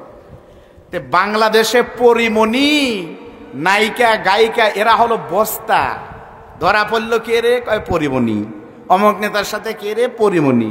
সব জায়গায় পরিমণি, অপু, নায়িকাদের ঠেলাঠেলি করে লাভ নাই। দেখতে হবে বস্তা নয় বরং সাইকেল কারা। কারা বাংলাদেশে মদের চালান বিক্রি করে, কাদের ইশারায় মাহফিল বন্ধ হয়, কারা বাংলাদেশে ইসলামী আন্দোলনের বিরোধিতা করে, নায়িকা গায়িকাদের প্রমোট করে, কাদের ইশারায় জাহাঙ্গীরনগর বিশ্ববিদ্যালয়ে 100 দর্শনের সেঞ্চুরি করে কেক কাটা হয়, এদের খবর কেউ নেয় না। যত কথা খালি বালুর বস্তা নিয়ে। জোরে বলেন কথা ঠিকটা ব্যাঠি? আসল জায়গায় হাত দেন। ওগাল্লাহ নবী, বিশ্বনবী, আমার অপরাধ হলো আমি কাফনের কাপড় চুরি করেছি, কিন্তু আমার জীবনের গত রাত্রে একটা মারাত্মক ঘটনা ঘটে গেছে। আমাদের এলাকার সবচেয়ে সুন্দরী উর্বশী তরুণী তন্নি, 14 বছর 15 বছরের একটা কিশোরী মেয়ে মারা গেছে। ওই মেয়েটিকে যখনই কবরস্থ করে সকলে চলে গেছে, আমি রাতের বেলায় যখনই মেয়েটির কবরের কাছে গিয়েছি হুজুর, কবরের কাছে গিয়ে কবর যখন দিন্য বিদন্ন করেছি, রাতের বেলা মেয়েটির কবরের ভিতরে তাকায় দেখি অন্ধকার রজনী। ওই কবরের ভিতরে কিছু দেখা যায় না। রাতের বেলায় কবরের ভিতরে তাকায় দেখি হুজুর, মেয়েটির কবরের ভিতরে এইরকম একটা জিনিস পড়ে আছে। তখন আমি কাল ক্ষেপণ না করে মেয়েটির শরীর থেকে 5 টুকরা কাপড় খুলে নিয়ে যখন রওনা দিব, এমন সময় আমাকে শয়তান বলতেছে, দাঁড়াও, ইন্তজার কলিলা, একটু দেরি করো, তুমি শুধু কাফনের কাপড় চুরি করে নিয়ে চলে দাও। কিন্তু তুমি কি জানো এই মেয়েটি কত সুন্দরী? এই মেয়েটি কিন্তু যেন তেন কোনো কিশোরী নয়। এই মেয়েটিকে পাবার জন্য কত যুবক হাত বাড়িয়ে দিয়েছে কিন্তু ধরতে পারেনি, কারণ মেয়েটি ইসলাম মানে 5 ওয়াক্ত সালাত পড়ে, কোনোদিন তার সতীত্ব কেউ দেখতে পায়নি। মেয়েটা পর্দা মেনটেন করে চলে। তুমি যদি চাও মেয়েটিকে আজকে কিন্তু অনেক কিছু করতে পারবে। হুজুর, আমি তখন শয়তানের ধোঁকায় পড়ে আমার হাতের লাইটটা যখন মেয়েটির বুকের উপরে ধরেছি, মুহূর্তের ভিতরে মেয়েটির সুন্দর দেহ দেখে, বড় বড় কেশ দেখে মনে হচ্ছে রাজকন্যা খাটের উপরে শুয়ে আছে। ওই মেয়েটির বডি আর চেহারা দেখে নিজেকে ধরে রাখতে পারিনি। আমি তখন নিজের অস্তিত্ব ভুলে গিয়ে ওই কবরের ভিতরে ওই মৃত লাশের সঙ্গে মেয়েটির সঙ্গে আমি জেনা করেছি।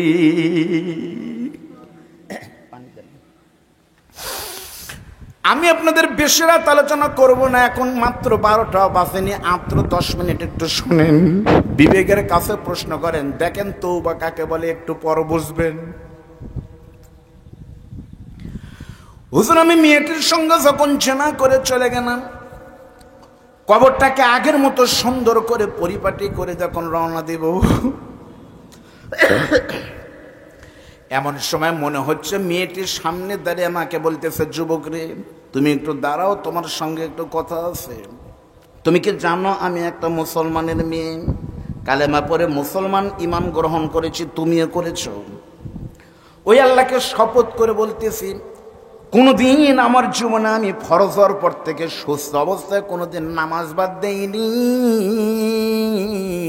কোনোদিন রমাদানুল মুবারকের ফরজ রোজা বাদ দেইনি, আমি কোনোদিন অকর্ণা ফি বুয়ুতিকুন্না ওয়ালা তাবাররাজনা তাবাররুজাল জাহিলিয়াতিল উলা, এই আয়াতকে বিশ্বাস করে আমার সতীর্থ তো দূরের কথা, আমার এই মুখটা পৃথিবীর কোনো পুরুষ দেখেনি, শুধুমাত্র 2 জন দেখেছে, আমি একটা অবিবাহিত মেয়ে, আমার এই মুখটা দেখেছে শুধুমাত্র আমার জন্মদাতা পিতা, আমার আপন রক্তের একটা ভাই ছাড়া আমার মুখটা পর্যন্ত কেউ দেখেনি।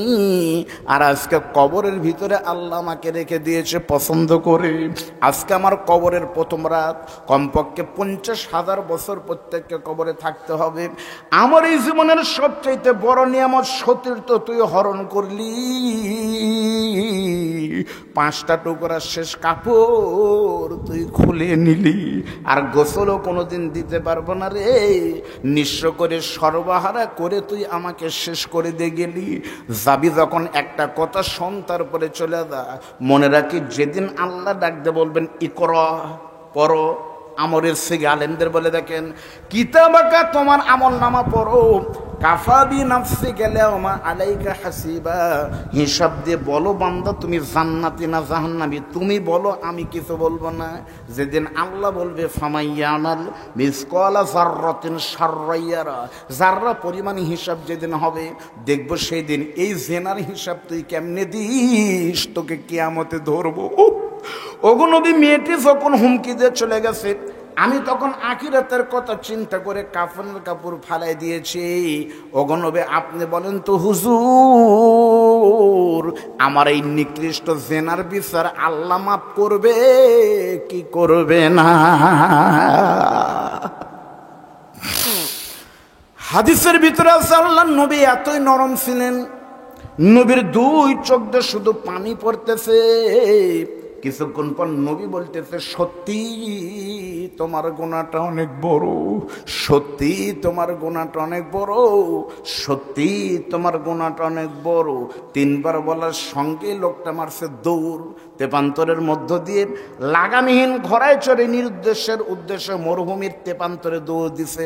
কারণ লোকটা জানে নবী হলো শরীয়ত প্রণেতা। নবী আঙুলের ইশারা করলে সাপ 2 টুকরা হয়, নবী হ্যাঁ বললে সেটাই হালাল হয়, নবী না বললে সেটা শরীয়তে হারাম হয়। নবী যদি খালি একবার বলে তোমার মাফ হবে না, তাহলে আপিলের দরজা বন্ধ হয়ে যাবে। এজন্য নবী না বলার আগেই লোকটা দৌড় দিছে। হাদিস শরীফের ভিতরে আছে 15 দিন চলে গেল, যুবকটা ফিরেনি, 20 দিন চলে গেল, যুবকটা আসেনি, 30 দিন চলে গেল, যুবকটা ফিরে নাই। 40 দিনের মাথায় সকালবেলা জিবরাইল রুহুল আমিন এসে বলতেছে, নবীজি, আপনার কি মনে আছে ওই যে যুবকের কথা এখন থেকে 40 দিন আগে লাশের সাথে জেনা করেছিল, বলেন তো ওই যুবকটা কোন জায়গায়? নবী তখন বলতেছে, আল্লাহু আলাম, 40 দিনের খবর, আগের খবর আল্লাহ ভালো জানে। এখান থেকে বোঝা গেল গায়েবের খবর জানে একমাত্র আল্লাহ, নবীকে না জানালে নবী জানে না, আর 1500 বছর পরে আল্লাহ জানানোর দরকার নাই। আমাদের বাংলাদেশের খাজা বাবারা খবর আল্লাহকেই দেয়, ডিবি পুলিশ হয়ে আসরে, বলেন ঠিক না ঠিক? এরাই আল্লাহ খবর দেয়। আমাদের বাংলাদেশের কত পীর গোপন খবর জানে না? আপনি বলবেন হুজুরের একটা কথা হলো, আমি বগুড়ায় থাকি, বৈশাখের শেষ বৃহস্পতিবারে বগুড়া মহাস্থান করে ভাই আমিনুল ভাই কমপক্ষে 6 ট্রাক গাঁজা খাইছে, 6 ট্রাক। খাচ্ছার বলতেছে, সিদ্ধি খেলে বুদ্ধি বাড়ে, মারো টান, হো বাবা, হো বাবা, হো বাবা। সমানে বলতেছে হু, গন্ধ বাড়াছে, পিছনে দেখে বাড়ায় গেছে গু। রাত 9টার পরে সমস্ত বাতি বন্ধ করে দিয়ে পুরো মহাস্থান এলাকায় সেদিন কত জারস সন্তান পয়দা হয়েছে সেই খবর বাংলাদেশের কেউ নেয়নি। জানে সেখানে জেনা হবে, জানে সেখানে মারেফতের নামে ধর্ষণ হবে, ইসলাম বিরোধী কাজ হবে, গাঁজা ইয়াবা বাবা খাবে। তারপরও শতাব্দীর স্বাক্ষর প্রাচীন ঐতিহ্য বাংলাদেশের, নাচ গান ঢোবলা ডুগডুগি বাংলাদেশের ঐতিহ্য মনে করে প্রশাসন এটা বন্ধ করে না। ওখানে গাঁজার আসর চলে, জেনা হবে জানার পরেও বন্ধ হয় না। কুষ্টিয়া, একই কুষ্টিয়া লালন সার মাজারে লালন উৎসব হয় প্রত্যেক বছর 1 মাস করে, রাষ্ট্র পৃষ্ঠপোষকতা করে লালন উৎসব হয়, বন্ধ হয় না। বন্ধ হয় কুষ্টিয়ার সন্তান মুক্তি আমির হামজার মাহফিল করে, বলেন কথা ঠিক না বেটি? ওগো আল্লাহর নবী, বিশ্ব নবী, আল্লাহ ভালো জানে নবী যখন বলেছে, জিবরাইল বলতেছে, ওগো নবী, আপনি হয়তো জানেন না, এখান থেকে চলে গিয়ে ওই যুবকটা ওই যে বিশাল বড় পাহাড়ের উপরে চড়ে গত 40 দিন কোনো নারীর কাফনের কাপড় চুরি করেনি, শুধুমাত্র একটা আমল করেছে, ছোট্ট একটা আমল কোরআন থেকে। ওই ছোট্ট একটা আমল কোরআন থেকে করার কারণে আমার আল্লাহ খুশি হয়ে 40 দিন আগে যুবকটা ছিল জাহান্নামী, আর এই মুহূর্তে আল্লাহ আমাকে খবর দিছে লাশের সাথে জেনা করার পরেও, শত শত লাশের কাফনের কাপড় চুরি করার পরেও আমার আল্লাহ শুধু একটা তওবার মতো আর একটা ছোট্ট কোরআনের আয়াতকে মানার কারণে ওই যুবকের জিন্দেগির সব গুনাহ মাফ করে তাকে জান্নাতি করে দিয়েছে। লিল্লাহি তাকবীর। তাহলে একটা আমলের কারণে যদি এত বড় পাপের গুনাহ মাফ হয়, আর আমি যদি এই আমলের কথা এখন বলে আপনাদের নিয়ে দোয়া করি, আপনাদের কি বিশ্বাস আপনার 22 আর 50 বছরের গুনাহ আল্লাহ মাফ করবে না? সত্যি আমার মন বলতেছে আল্লাহর মন এখন ভালো আছে ভাই, তাহাজ্জুদ শুরু হয়ে যাবে এই মুহূর্তে। সারা পৃথিবী থেকে হজের দিকে লোক যাচ্ছে আমার আল্লাহর রহমতের দিকে। আমরা মাত্র 5 মিনিট পরে এই কথাটা বলবো, আমলটা কি না শুনে কি যাবেন? একটা লোকও কিন্তু উঠেন নাই। দেখেন আবহাওয়া কিন্তু সুন্দর হয়ে গেছে, কারণ আমরা গোলামি করতেছি। গোলামি আমরা, মালিকের নাম কি? আল্লাহ আমাদের অপমান করবে না, বিশ্বাস না? 10 মিনিট থাকেন, আমি আপনাদের সামনে অবশ্যই বলবো। তার আগে আমার মনেই নাই আজকের মাহফিলে যতগুলো বক্তা ছিল আজ কিন্তু শুনিয়েছি, কিন্তু কোনো বক্তাই কিন্তু মহিলাদের কোনো আলোচনাই কিন্তু করেননি। করছে ভাই? তাহলে মা বোনেরা চিন্তা করবে কোনো বক্তাই আমাদের ওয়াজ করলো না। এর জন্য 10 মিনিটের ভিতরে মাত্র 5টা মিনিট একটু আমি মহিলাদের ওয়াজ করব। এখন হয়তো কোনো পুরুষ মানুষ উঠে বলবে তাহলে 5 মিনিট আমরা ঘুরে আসি, এখন মহিলাদের ওয়াজ হবে। আপনি উঠতে পারবেন সেই লোক যার মা নাই, মেয়ে নাই, বউ নাই, মানে মেয়ের সাথে কোনো সম্পর্ক নাই, এমন লোক ছাড়া কেউ উঠার সাহস করবেন না। মনোযোগ দিয়ে শোনেন, আমি আপনাদের সামনে মায়ের ওয়াজ করব মাত্র 5 মিনিট। তার আগে একটু আপনাদের কাছে শুনতে চাই, আপনারা বলেন তো ভাই মহিলা মানুষ কয় প্রকার? বলতে পারবেন? না পারলে আপনারা বলবেন জানা নাই। জোরে বলেন জানা, আরো জোরে কন। এইবার আমি আপনাদের সামনে প্রমাণ করে দিব মহিলা মানুষ কিন্তু মোট 4 প্রকার। প্রথম প্রকার হলো আপনাদের ভিতরে যদি কারো মেয়ে থাকে, মেয়েটা যদি ছোট থাকে 5 বছর, 7 বছর, 9 বছর, 10 পর্যন্ত, তারপরে কিন্তু আর চলবে না। 4 বছর, 5 বছরের কোনো মেয়ে থাকে, বলেন তো আপনার মেয়ে যখন ছোট থাকবে মেয়ের সম্পর্ক বাপের সাথে বেশি হয় নাকি মায়ের সাথে? এই যে আমার ভাইয়েরা বলছে বাপের সাথে, সত্যি কিন্তু আমায়, তাই আমার বাড়িতে তার প্রমাণ। আল্লাহ আমাকে একটা ছেলেও দিয়েছে, একটা মেয়েও দিয়েছে। আমার মেয়ের বয়স হলো 7 বছর, ছেলের বয়স হলো 3.5 বছর। বিশ্বাস করেন আজকে দুপুরবেলার ঘটনা, আমার ছেলেকে মাঝখানে নিয়ে ওর মা এক পাশে, আমি এক পাশে, আমি আর ওর মা একসাথে বলতেছে বাবা একটা চুমু দাও তো বাবা। বিশ্বাস করেন আমার মনে আছে এখন পর্যন্ত আমার ছেলে কোনোদিন কিন্তু মা বাদ দেয় আমার গালে কোনোদিন চুমু দেয়নি, কিন্তু আমার মেয়েকে যতবার বলেছে মামনি বলো তো কে ভালো, আমার মেয়ে কিন্তু ইঙ্গিত দিয়ে হলেও কিন্তু বলে বাবা ভালো। সত্যি কিন্তু বাবাই ভালো। আমি দেখেছি মাহফিল করে যখন বাড়িতে যাই মেয়ের কাছে সঙ্গে সঙ্গে কেমনে পাগলি বুঝতে পারে জানি না, মেয়েটা মাথা কিন্তু বাপের বুকের উপরে দেয়। তখন আমি বুঝতে পেরেছি সত্যি মেয়ে মানুষ 4 প্রকার। যেই মেয়েটা আপনার বুকের উপরে মাথা দিয়ে ঘুমায় বন্ধু, সেটাই কিন্তু আপনার কন্যা। যেই মেয়েটা আপনার পাশের বালিশে ঘুমাচ্ছে বড় ভাই, সেটাই কিন্তু আপনার বিবি। যেই মেয়েটা আপনার পাশের রুমে ঘুমাচ্ছে সেটাই কিন্তু আপনার বোন।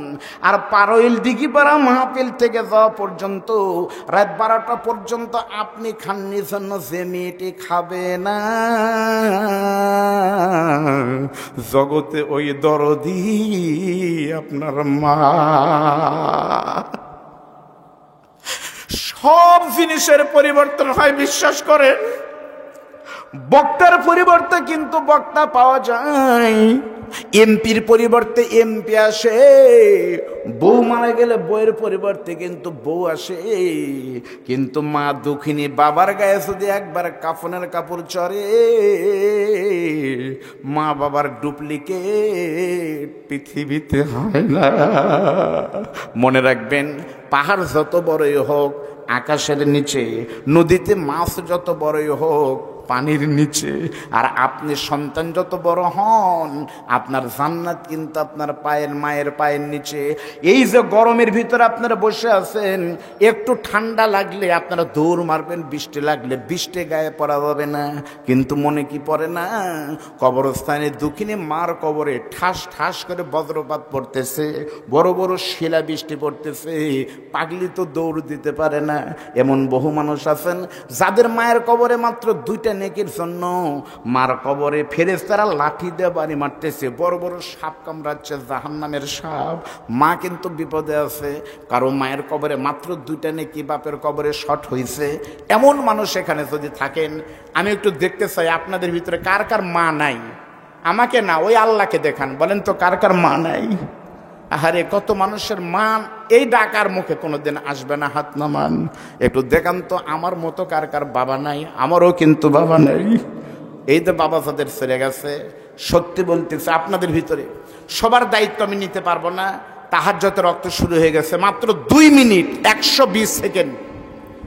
আপনাদের ভিতরে শুধুমাত্র 30 পারা কোরআনের নামে নামে 30 জন মানুষ আপনার মা অথবা বাবার নামে 1টা করে 1000 টাকা ভিক্ষা চাই, দেন না দেন উঠবেন না।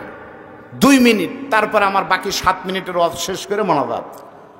3টা দোয়া কবুল হবে। 1 নাম্বার, আপনার মা বাবা জান্নাতে আছে, আপনি যেন স্বপ্নে দেখতে পারেন মা জান্নাতে আছে। 2, আল্লাহ যেন একটা বার হলো হজে কবুল করে। 3, এই 30 জনের মনের একটা আশা যেন আল্লাহ পূরণ করে, একটা হলো পূরণ করে, একটা হলো ইনশাল্লাহ। এটাকে টাকা আল্লাহ তাআলা কবুল করো, ফেরে বলেন আমিন। 2 মিনিটে কালেকশন শেষ হবে, একটু বসবেন, কেউ যাবেন না। আরেকজন আল্লাহর বান্দা জনাব আব্দুল আজিজ সাহেব, আমার বাবাজির নগদ 2000, আর বাকি হলো 2000 4000। উনি আছে এখানে? আব্দুল আলিম আপনি? আরে দেখেন আল্লাহর পাগল বান্দা 2-4 হাজার টাকা দিছে। ভাই আমার আব্দুল আজিজ ভাইয়ের কাছে দাবি হলো 5 ওয়াক্ত নামাজ, ইসলামের খুঁটিও 5টা।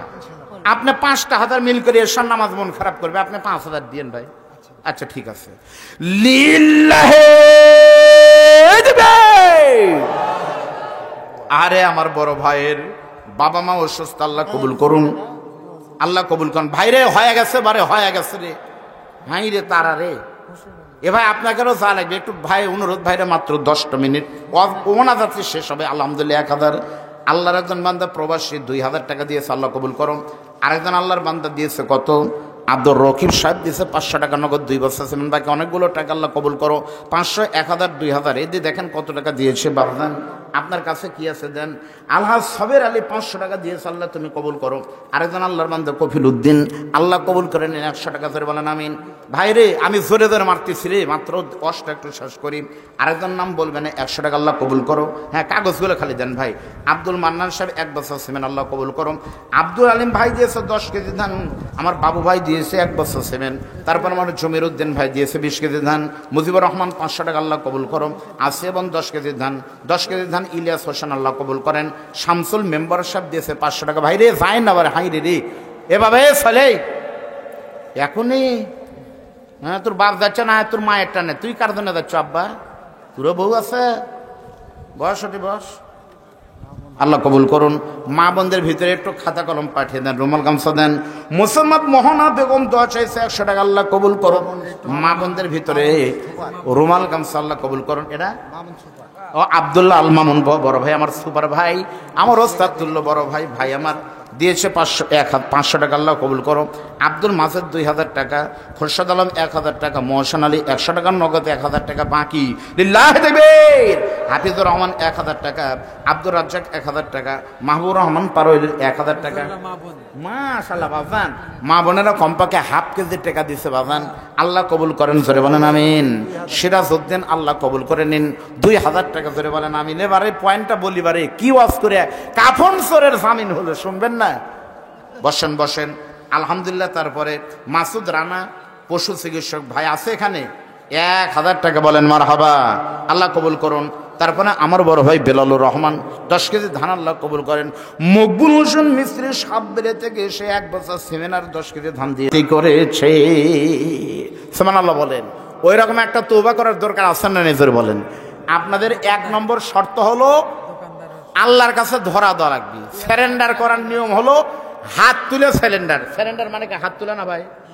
আপনারা যারা গুনাহ মাফ চান মালিকের দরবার দুটা হাত তুলেন, তো আল্লাহ আমরা আসামি, সবাই তুলেন বাবাজান, একটু তুলেন, একটা হাত তুলেন বাবা। হাত তুলে আপনারা তিনটা দোয়া করবো, আপনার খানে আমিন বলবেন। এক নম্বর আল্লাহ যারা দুটা হাত তুলেছে এই মুহূর্তে তাদের হাত দেখে জান্নাতি গুনাহ মাফ করে দেওয়া, বলেন আমিন। যে হাত দিয়ে আমিন বলল, হাত তুলেছে আল্লাহ এই হাতটা কাবা শরীফের গেলাপের সাথে তুমি ধরার সুযোগ দিও, বলেন আমিন। যে মুখ দিয়ে আমিন বললে এই পাগলেরা আল্লাহ নবীর এই আশেকে রাসূলদেরকে তুমি এই মুখ দিয়ে হজরে আসাদের গায়ে একটা চুমু দিয়ে হজে কবুল করে ধরে, বলেন আমিন। আল্লাহ চাইলে আপনাদের 150-200 লোকে হজে নিয়ে যাওয়া কি খুব কঠিন? সত্যি আল্লাহ পারে। যদি বিশ্বাস থাকে হজে যেতে বাংলাদেশে টাকা লাগে 8 লক্ষ, আর আপনাদের 7,99,900 টাকা মাপ হজে যাওয়ার নিয়ত থাকলে এই মুহূর্তে তাকবীর দিয়ে এই হাতটা পকেটে ঢুকায় 100 টাকা করে টাকা দিবেন। যদি দিবার চান 100 টাকা হজ, একটু জানতো ভাই, আপনারা জানতো 100 টাকা হজ কে করবার চায় না রে, পাগলও করবি। আপনারা একটু দোয়া করেন, সকলে একটু হাত দেন পকেটে, আমি একটু শরীক হই ভাই। আমি প্রথমে 100 টাকা দিলাম, আল্লাহ কবুল করেন। এবার একটু আপনারা জানার জিকির করেন, লা ইলাহা ইল্লাল্লাহ। হাসান আমার বড় ভাই আলহামদুলিল্লাহ দিয়েছে 400 টাকা। হ্যাঁ, আরেকজন আল্লাহর বান্দা 100, রেজাউল করিম দিয়েছে 500, তারপরে মোহাম্মদ আলী সরকার 5 বছর সিমেন্ট, ওলিউল্লাহ দিয়েছে ওলিউদ্দিন 1 বছর সিমেন্ট, আরেকজন আল্লাহর বান্দা হাফিজুর রহমান আল্লাহ কবুল করেন 10 কেজি ধান, আর 200 টাকা বাকি। আল্লাহর একজন বান্দা 50 টাকার নিচে পড়ে গেছে, রুহুল আমিন 10 কেজি ধান 50 টাকা নগদ। আমিনুল ইসলাম আমার বড় ভাই নগদে 520 কেজি ধান। আল্লাহ আমার ভাইয়ের ব্যবসায় বারকাত দান করো, বলেন আমিন। মোনাজাত হচ্ছে ভাই, আস্তাগফিরুল্লাহ রব্বি, সকলে দোয়া একটু শরীক হয়ে যান, আল্লাহ কবুল করেন। আল্লাহর একজন বান্দা আমার বাপজানের হাতে টাকা দিয়েছে, কবুল করো। আরেকজন 100, আরেকজন 100, আরেকজন 200 টাকা দিয়েছে, আরেকজন 40 টাকা, 1 বছর সিমান, আল্লাহ তুমি কবুল করো। সকলেই বলেন আমিন। আস্তাগফিরুল্লাহ রব্বি মিন কুল্লি যানবি। ওস্তাদ দোয়া করেন, লা হাওলা ওয়ালা কুওয়াতা ইল্লা বিল্লাহিল আলিয়্যিল আযীম। সবাই একবার দুরূদ ইব্রাহিম পড়েন।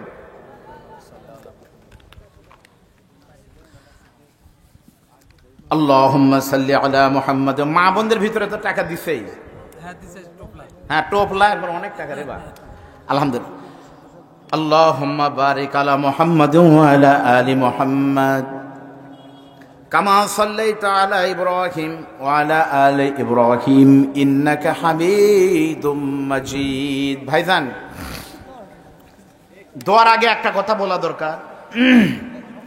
আপনারা জানেন আজকের মাহফিলের প্রধান বক্তা ছিলেন মুফতি মাওলানা বজলুর রশিদ মিয়া। দেখেন না আপনারা? দেখেছেন বহুবার। দেখেন মানুষেরা পাগল, কত টাকা দেখছেন ভাই? এটা মানুষ, এই বাংলাদেশ হলো মুসলমানদের কলিতে ইসলামের পক্ষে উর্বর। আপনারা দেখেছেন গত 2 দিন আগে ওই চক ভোলায় নাকি ভাই, ওখানে কিন্তু হুজুর দেখেছেন অসুস্থ ছিল, খেয়াল করেছেন হয়তো ওখানেই। তারপর থেকে পরের দিন সকাল থেকে এমন একটা অবস্থা, প্রেশার বেড়ে, ডায়াবেটিস বেড়ে, পুরো শরীর। ওনার করোনা হয়েছিল, করোনার ডোজ যারাই দিচ্ছে কমপ্লিট করছে, তাদের কর্মরোগ কিন্তু অনেকেরই, কঠিন একটা পরিস্থিতি। তারপর থেকে গতকাল মাহফিল ছিল, দিনাজপুরে যেতে পারেনি। ফেসবুকে পোস্টও দিয়েছে যে আমি অসুস্থ, আমার পক্ষে এখন আর তো মাহফিল করা সম্ভব নয়। তো তারপরেও আপনারা একটু দোয়া করবেন। আমি এখানে আসার কথা ছিল না, শ্বশুর না আসলে জামাই এসে বিপদে পড়বো, কিন্তু এসেছে 2টা কারণে। কি কি কারণ? 1 নাম্বার কারণ হলো এই যে এই ভালো মানুষগুলোকে মানুষ যেন খারাপ মনে না করে। আমি না আসলে ভাবতো এই হুজুরের দাওয়াতি দেয়নি, এই যে একটা দুর্নাম। আর আরেকটা দুর্নাম, যদি আমি না আসতাম তাহলে বলতো এই বদরুশি শালা সিটার। এদের শ্বশুরকে আর কমিটিক বাঁচানোর জন্য শিলপাটার মাঝখানে আমি শুকনা মরিচ হয়ে এসেছি। আপনারা দোয়া করেন। আমি জবান দিয়ে গেলাম আপনাদের, জবান, আমি তো হুজুরের জামাই। আমার পাওয়ারে এই কমিটি যোগাযোগ করবে, আগামী বছর যখন খুশি আমাকে এখন জানাবে, আমি ডেট করে দিব ইনশাআল্লাহ। আল্লাহ যদি কবুল করে তাকে প্রয়োজনে আমিও আসবো। খালি উনি না, আপনারা সব ঠিকঠাক রাখলে মুফতি আমির হামজা আমার কলিজার টুকরা, তারও ডেট আমি করে দিব ইনশাআল্লাহ, অসুবিধা নেই। আপনারা আমার জন্য দোয়া করবেন, হুজুরের জন্য দোয়া করবেন। উনি আপনাদের জন্য সালাম দিয়েছে, আল্লাহ যেন তাকে সুস্থতার নিয়ামত দান করেন, বলেন আমিন। আমিনুল ভাই দোয়াটা আপনি করেন, কেমন হলো বলেন? আলহামদুলিল্লাহি রাব্বিল আলামিন। ربنا آتنا في الدنيا حسنة وفي الآخرة حسنة وقنا عذاب النار ربنا ظلمنا أنفسنا وإن لم تغفر لنا وترحمنا لنكونن من الخاسرين ওগো আল্লাহ তাআলা সেই মাগরিব থেকে ঘড়ির কাঁটায় এখন 12টা পার হয়ে গেছে আল্লাহ, কিন্তু তোমার বান্দাদের চোখের দিকে তাকাইলে 12টা মনে হচ্ছে না, মনে হচ্ছে কেবল এশার সালাতের আযান দিয়েছে। আল্লাহ এই যে কোরআনের প্রতি টানলে তোমার পাগলের আওয়াজ শুনেছে, আমি গুনাহগার এই নিশি রজনীতে তাদের কি দিয়ে বিদায় দিব মনিব জানি না। মধ্যরাতে গুনার বোঝা মাথায় নিয়া আশা ভরা বুক নে দোকানে হাত তুলেছে আল্লাহ, মেহেরবানি করে তৌবার আলোচনা শুনেছি সূরা জুমার থেকে, ওই তৌবার মতো তৌবাতুন নাসুহা কবুল করে এই মুহূর্তে আমরা যারা দোকানা করে হাত তুলেছি আমাদের জীবনের সব গুনাহগুলিকে তুমি মাফ করে দাও। যতটুকু নেকি দান করো আবুল বাশার আদম আলাইহিস সালাম থেকে শুরু করে আমাদের প্রিয় নবী রহমাতাল লিল আলামিন পর্যন্ত সমস্ত নবী রাসূলদের রূহ মুবারকের সবটুকুন পৌঁছে দাও। তামাম পৃথিবীর মাটির নিচে যত মুমিন মুমিনাত ইমানের সাথে শুয়ে গেছে আল্লাহ, মেহেরবানি করে তাদের সকলের কবর পর্যন্ত পৌঁছিয়ে দাও।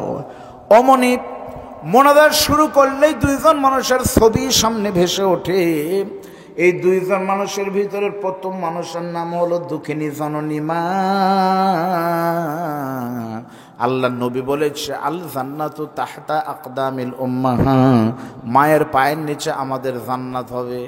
ওই দুঃখিনী মা যাদের কবরে গেছে আল্লাহ মেহেরবানি করে আমাদের হারানো মায়ের কবরগুলো তুমি জান্নাতের টুকরা বানিয়ে দাও।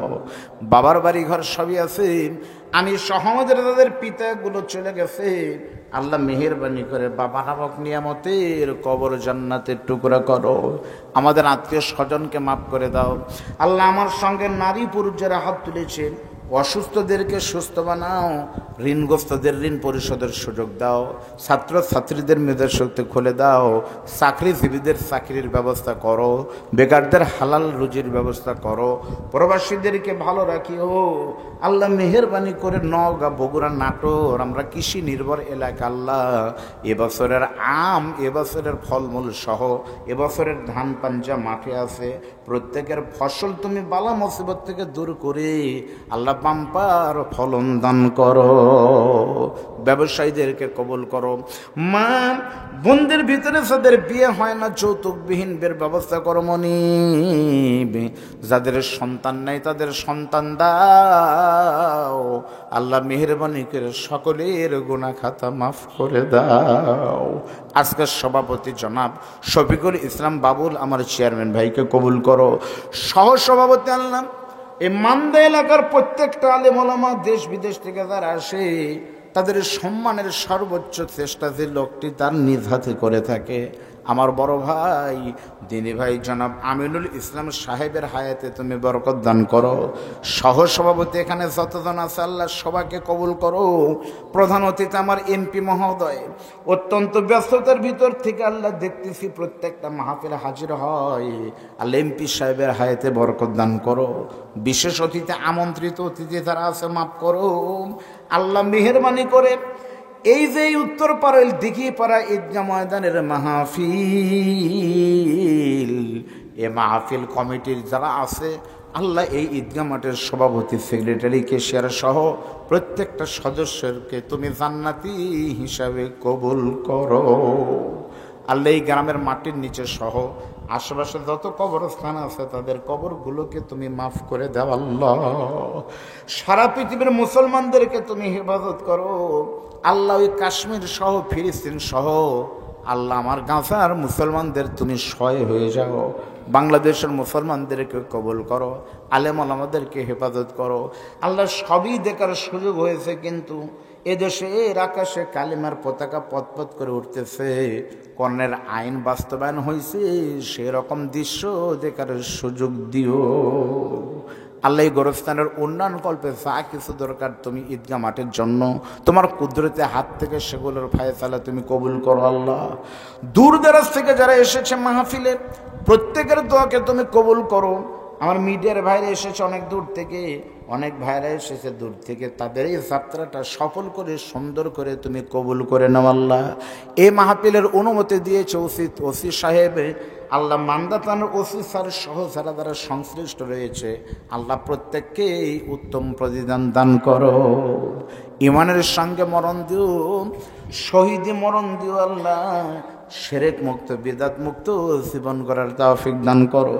আজকের প্রধান বক্তা সৎ ইচ্ছা থাকার সত্য আল্লাহ হঠাৎ অসুস্থ হয়ে বাবাজি আসতে পারেনি।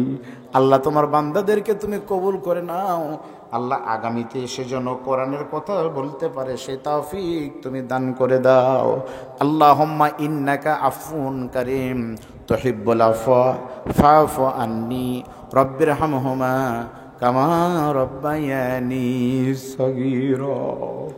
সুবহানা রাব্বিকা রাব্বিল ইজ্জাতি আম্মা ইয়াসিফুন ওয়া সালামুন আলাল মুরসালিন। আমিন আমিন ওয়া আরহামনা মাআহুম বিরহমাতিকা।